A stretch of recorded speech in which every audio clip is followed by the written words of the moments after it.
seconds and counting.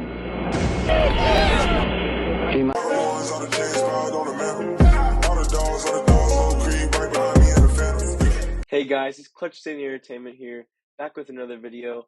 And today the Texans have announced their full and complete coaching staff. So we're going to get into all of it, going over every single member that has been added or has stayed on the staff. And of course, first of all, we did hire Lovie Smith as our head coach this season. He was originally our defensive coordinator and assistant head coach. He's someone that they even wanted as the possible head coach in 2014 after Gary Kubiak was fired. They ended up going to Bill O'Brien. Lovie Smith is a very decorated head coach. Obviously, he was a defensive coordinator, but he was formerly the Chicago Bears head coach starting in 2004. He coached there until 2012, taking the Bears to the Super Bowl. In his time in Chicago, he had 81 wins. His total record was 81-63. After that, he moved on to be the Buccaneers head coach in 2014, so he took a little break. He wasn't as successful with the Buccaneers, while his record was only 8-24. Some did say that they felt it was unfair that Lovie Smith was fired from the Buccaneers, only getting 2 years on a rebuilding team that had just been getting some pieces together there. And then, of course, after that, he went to Illinois. He was the head coach there from 2016 to 2020. Not much success there. And then after that, he did come to the Texans for a defensive coordinator, where we saw a lot of improvements. Texans were top 15 in turnovers, third down conversion, turnover margin. Those three things are really notable to me because in press conferences before, Nick Cassera has talked about the importance of turnover margin, conversions on third down defensively. That's something that the Texans haven't had in the past, but it's something that is going to be key to their success in the future, and Lovie Smith brought exactly that. And of course, meaning this, the Texans had the opportunity to get a defensive coordinator. They did not. Lovie Smith will be calling the defensive plays. He'll be retaining that 4-3 Tampa 2 scheme that he has run for so many years and had nasty defenses back in the early 2000s, led by guys like Brian Urlacher on the Bears. Tillman, the cornerback there, had some great years. A lot of Hall of Famers that played for Lovie Smith. All in all, it's a solid head coaching hire. I think we've already gone into this a little bit, but it brings a lot of stability. A guy who's a proven winner. A guy who's going to command the respect of his players, and the players love him. He's going to bring a lot of energy to that team. I'm kind of excited to see how they do. Sure, he's kind of a bridge coach 2.0, but he's definitely better than David Coley. So I think that Lovie Smith definitely has a future here. He could stay for a lot longer than people expect him to be. But without that being said, let's get into the rest of his coaching staff. It's got two big names here. Of course, the offensive coordinator is going to be Pep Hamilton. That's what I'm really excited about. He was the Texans quarterback coach last year. Something notable we'll get into a little bit later is that he started out as the Howard's quarterback coach in 1997. And then notably, he worked for Stanford under Jim Harbaugh. He became the offensive coordinator. Then he went to the Colts in 2013 to be their offensive coordinator. But they had a top 10 offense. But a little notable thing about the offense there is that he has kind of a scheme that they called the no-coast offense. It's a little bit similar to like a West Coast scheme, but it has a little different aspects. So I think that most people should be pretty excited about. Pep Hamilton did talk about how he's probably going to use the players that he has to his advantage. He's going to adapt, which is something that we did not see very often at all. Pep Hamilton has been known to work with quarterbacks really, really well. You got Justin Herbert, Andrew Luck, who he also worked with at Stanford. But this is now his time to get another chance at the offensive coordinator. Like I said, Pep Hamilton does run the no-coast system, which emphasizes running with power by creating mismatches, early down completions as an extension of the run game, being efficient on third down, and then taking shots downfield. And that's a big reason why it was the most dynamic offense in Indianapolis. They stayed balanced. They stayed true to what they wanted to do. And as long as you can stay on schedule in this scheme, they can be very, very successful. So I'm really excited to see what Pep Hamilton can do. Davis Mills did talk about Pep Hamilton in his post-season interview. He said that he would love Pep to be back. Of course, he was only the quarterback's coach at the time, but now he's going to be the offensive coordinator, which is just an added bonus to that. Getting on to the next staff member that the Texans are actually retaining here, it's going to be the special teams coordinator, Frank Ross. I believe the Texans were about 18th in special teams, really, really good. Something to note here is that Frank Ross started his coaching career as a scout for the Patriots in 2015. As many know, Nick Caserio was a scout.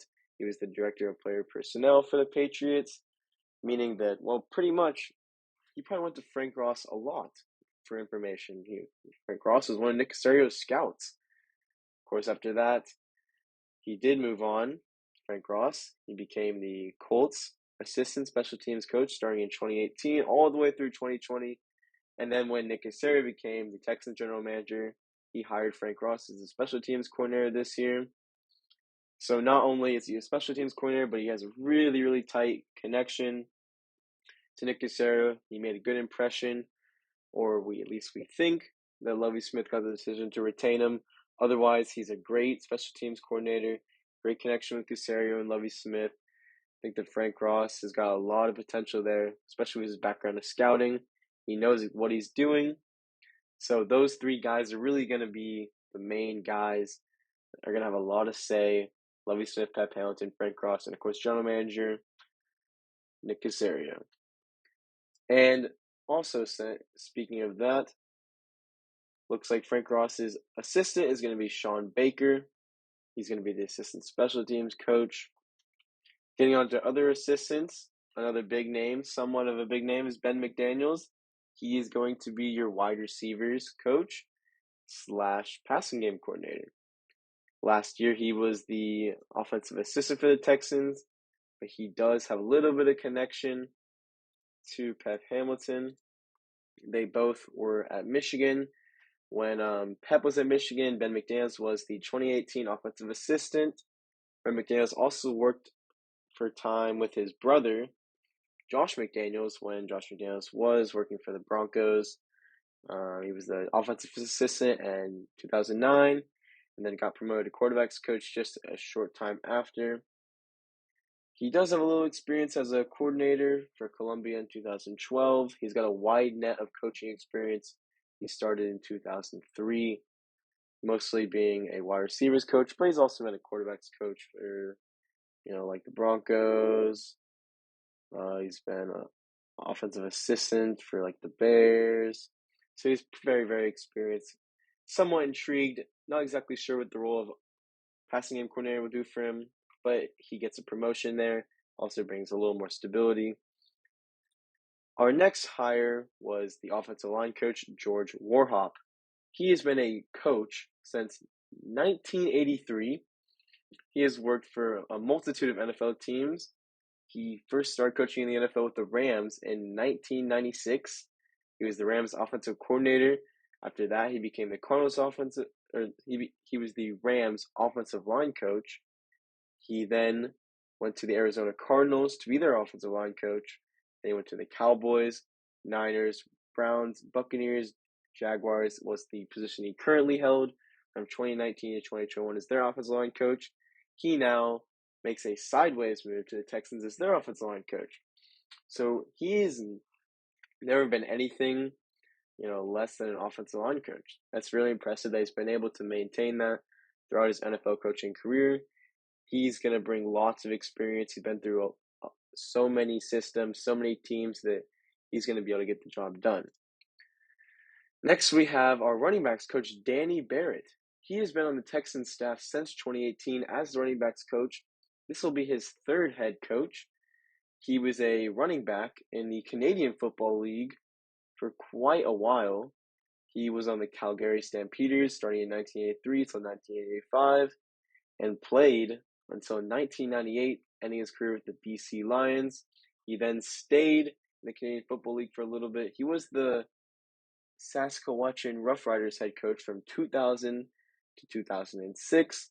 He then went to the college rankings, and most notably in 2015, he was UCF's interim head coach, and he went to the Dolphins in 2016, 2017 to be the running backs coach. Then he moved on to the Texans. Denny Barrett has a lot of coaching experience. I'm a little bit surprised that he's going to be staying here. He is just a running backs coach, so it's not necessarily his fault the Texans' running game hasn't been going. But clearly, there is some trust with him, the staff, and the front office. He's going to be staying here, and I expect him to be a solid part of the staff. Next, we have our tight end coach, Tim Brnovich. He is interesting because he has a connection to Pep Hamilton. He was the Colts offensive assistant in 2013 and 2014, which is when Pep Hamilton was there. And then also in 2015, he was the defensive assistant, so a little interesting that he swapped sides there. Then he also stayed with the Colts for a little bit, became a little bit more, became the offensive assistant and assistant quarterbacks coach. Most recently, he was the Raiders running backs coach. A little interesting that the Texans hired him to be the tight ends coach, but most notably, he has connections with Pep Hamilton, which kind of hints at the Texans letting Pep Hamilton being able to choose a lot of the staff members he has there. And then another offensive assistant that we have here is Ted White. Ted White has another connection to Pep Hamilton, of course. He was a quarterback at Howard University. He played before Pep Hamilton was the quarterback at Howard. So it's really cool that they're getting those guys involved. He was also an assistant head coach at Howard. He was the offensive coordinator there. And then in 2020, he worked on Pep's staff as a quarterbacks coach. So he knows a little bit of Pep's system. This is when Pep worked for the XFL for the DC Defenders. So Ted White is your assistant quarterbacks coach and offensive assistant with a little bit of connection there to Pep Hamilton. And he was a former player. So there's lots of former players, guys with connections to the staff. And someone who doesn't necessarily have a connection to the staff is going to be Jacquez Siger, your new defensive line coach. Jacquez was a former Chargers player who then moved on to be the San Diego University defensive line coach. After that, he went to the Buffalo Bills to be their assistant defensive line coach. A little bit about that is that the Bills defensive coordinator is, of course, Leslie Frazier. Leslie Frazier was Lovie Smith's defensive coordinator in Tampa Bay. So maybe they talked it out, said, hey, this guy could be a good addition to your staff. And then I'm assuming that Leslie Frazier and Lovie Smith have a little bit of a connection still. And Jacquez Siger got added to the staff. Jacquez Siger was a former player, of course, which is going to be really cool for the players. I think Roy Lopez had a comment saying that he was excited about that hiring. I'm intrigued too. Still relatively young, only 40 years old, coaching experience, playing experience. Excited for that. Joe Dana is going to be your safeties coach. He has been coaching in the NFL since 2008. He started with the Falcons as a defensive assistant coach. He was most recently the Jaguars safeties coach and Nichols coach there. He's going to be your safeties coach.